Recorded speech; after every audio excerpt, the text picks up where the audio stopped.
Ada 3 cara beriklan di YouTube gue. Bagi teman-teman yang ingin mempromosikan bisnis atau usahanya, silahkan hubungi kontak gue yang ada di kolom deskripsi. Terima kasih. Atau menurut gue, Acerbi juga layak sih jadi pemain terbaik. Dia berhasil ngebungkus Haaland 2.0 ya, si Holland. Jadi Acerbi hitung-hitung latihan lah. Sebelum dia ngebungkus Haaland, dia ngebungkus Holland dulu.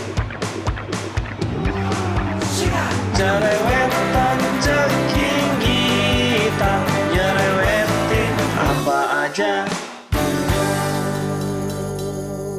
Teman-teman yang sedang kalian saksikan saat ini adalah Cerewetin Inter. Apa kabar teman-teman semua? Selamat berhari Minggu, selamat menikmati akhir pekan bersama keluarga. Selamat bekerja juga untuk teman-teman yang mencari nafkah masih harus bekerja di hari Minggu ini. Tim kesayangan kita tadi malam, lebih tepatnya dini hari tadi, memastikan diri secara matematis lolos ke Liga Champions musim depan. Gue masih ingat banget teman-teman, sekitar 1-2 bulan yang lalu Inter itu ada di peringkat 7, bahkan berjarak 5 poin dari AC Milan yang ada di peringkat 4. Kita tuh ada di peringkat 7, kemudian di atas kita ada Atalanta, Roma, dan Milan. Wah, saat itu gue bener-bener putus asa dan kita bahkan berjarak 9 poin dari Lazio yang ada di peringkat 2. Dan keputusasaan gue semakin menjadi-jadi ya teman-teman, begitu gue mengingat bahwa di akhir musim, waduh, lawan kita tuh berat-berat banget. Kita ada serangkaian big match. Kita akan melawan Roma, Lazio, Napoli, dan Atalanta. Aduh, tapi dengan luar biasanya ya teman-teman, Inzaghi comeback di saat yang tepat. Kita berhasil meraih 3 kemenangan dari 4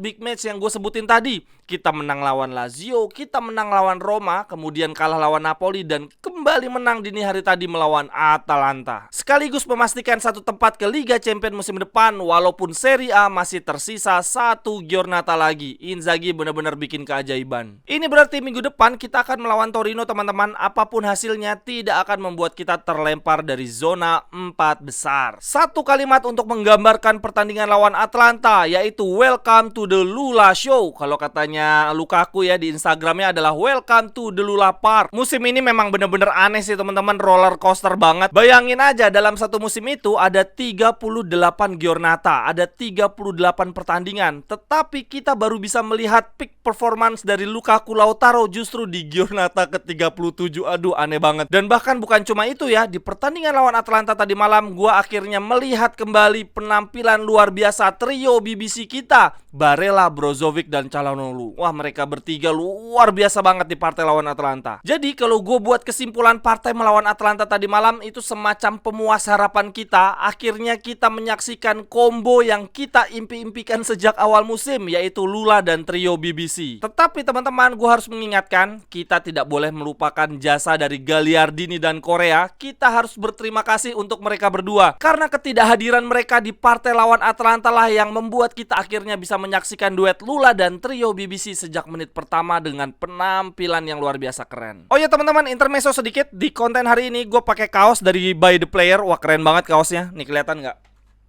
Gambarnya Boas Salosa. Mereka punya 3 desain dengan 2 pilihan warna. Selain desain Boas Salosa seperti yang gua pakai ini, mereka punya desain Ramdhani Lestaluhu dan Ismet Sofyan juga. Nah, kalau teman-teman beli kaos ini, setiap pemesanan akan free tanda tangan dari pemain yang teman-teman pesan dan juga kartu ucapan. Silakan langsung dipesan aja teman-teman di Tokopedia maupun di Shopee. Kaos yang teman-teman bisa gunakan di berbagai kegiatan karena nyaman banget bahannya. Dan jangan lupa di follow juga Instagramnya ya, @bytheplayer. Terima kasih sekali lagi By The Player, kaosnya luar biasa keren.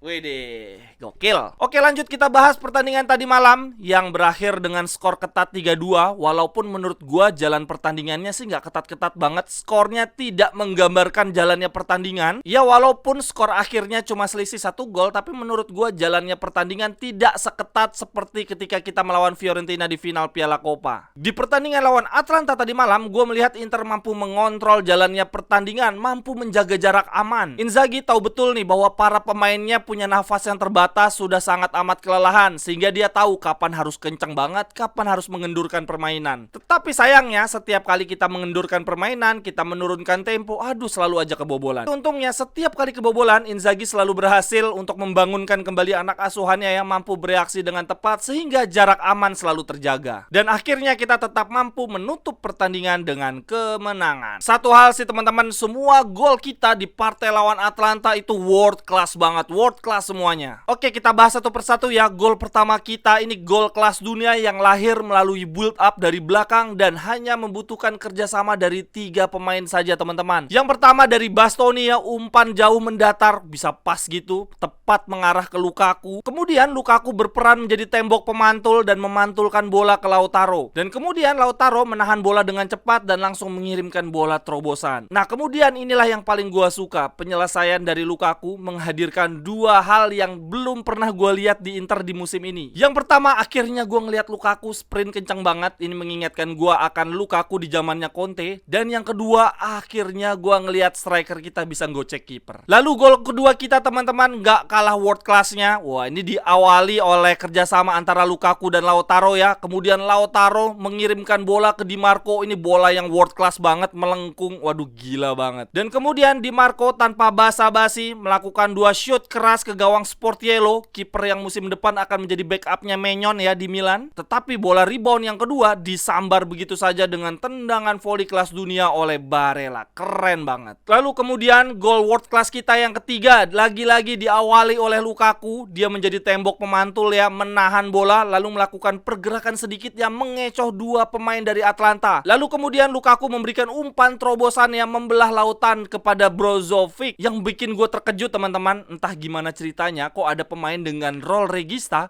bisa berdiri bebas di depan sendirian. Gila, emang Brozovic tuh nggak ngotak banget. Dia kalau lagi ada di peak performance bener-bener menguasai lini tengah. Dan kemudian dengan segala ketenangan yang luar biasa, Brozovic mengirimkan umpan manja ke Lautaro Martinez. Selain apresiasi untuk Lula, sekali lagi gue juga ingin memberikan apresiasi untuk trio BBC kita ya. Barella cetak gol, Brozovic cetak assist, dan Calhanoglu sebetulnya punya beberapa peluang untuk ikut mencetak gol juga ya. Sayangnya ada 1 gol yang akhirnya dianulir karena offside. Kemudian ada tendangan jarak jauh juga yang ditepis Sportiello. Kemudian ada tendangan bebas juga yang tipis saja dari Mister Gawang. Oh ya teman-teman, ini ada fakta menarik yang disampaikan ketika pertandingan lawan Atlanta. Ada big screen bertuliskan angka 1.973.505 bahwa di musim ini total penonton yang menyaksikan langsung Inter di San Siro mencapai 1.973.505. Wah, gokil banget.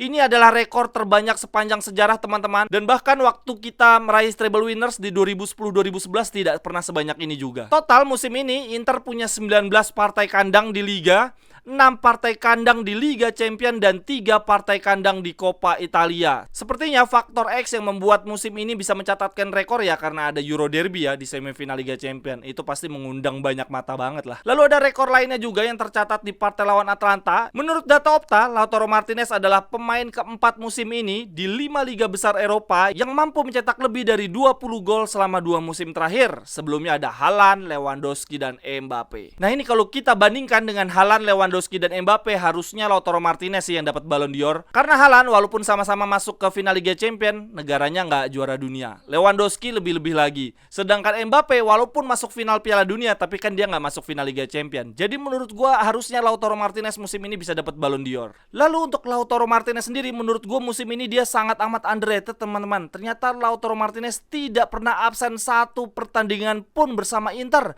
Dia sudah bermain 37 partai di Serie A, kemudian 12 kali di Liga Champions, 5 di Coppa, dan 1 di Super Coppa. Total musim ini Lautaro Martinez bermain 54 kali bersama Inter, tidak pernah cedera, tidak pernah absen kartu. Kemudian mencetak 28 gol, 10 assist, bener-bener legend anjir. Lalu untuk man of the match melawan Atlanta, menurut gua Lula layak, tapi ya dua-duanya ya, bukan salah satunya. Kalau mau milih salah satu pemain yang layak untuk jadi man of the match, menurut gua Brozovic. Dia bener-bener menguasai lini tengah. Wah, Brozovic kalau udah kembali ke permainan terbaiknya nggak ada lawannya sama sekali lah. Atau menurut gua Acerbi juga layak sih jadi pemain terbaik. Dia berhasil ngebungkus Haaland 2.0 ya, si Holland. Jadi Acerbi hitung-hitung latihan lah. Sebelum dia ngebungkus Haaland, dia ngebungkus Holland dulu. Sekian dulu untuk cerewetin Inter hari ini teman-teman. Silahkan tuliskan pendapatnya di kolom komentar. Sampai ketemu di cerewetan-cerewetan berikutnya. Cerewetan